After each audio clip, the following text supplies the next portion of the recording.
Sitten siellä on 2 räikeämpää meriväristä pommia. Ekana tää vanha perinteinen sinipunaväri, jota ei monelta tekijältä edes löydy kartasta enää. Mutta meripilkkien tää kannattaa ehdottomasti ottaa pakkiin, koska tää on sellaisia värejä, mikä kyllä monesti toimii ja on kalaa kyllä antanut sen verran paljon, että kannattaa kyllä pitää. Länsi- ja Etelä-Suomen merialueet, niin aika kovaa valuuttaa on tempo siellä. Täytyy kyllä sanoa. Ja samaten sitten pinkki. Koko rungolta ihan pinkki. Vähän violettia selässä. Sitä ei kannata jättää käyttämättä sen takia, että se on pinkki.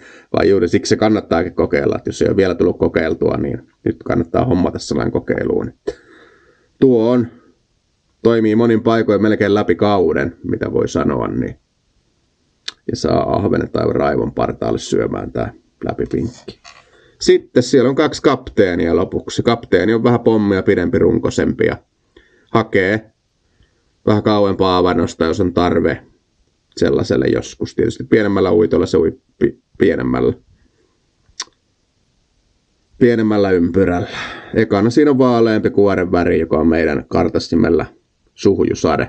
Se on vaalea metalliväri, jossa on vaan vähän pinkkiä leuassa. Ja sitten toisena siellä on perinteinen sinihilen väri. Aina varma. Sellainen setti. Sitten olisi tulos onnekkaalle.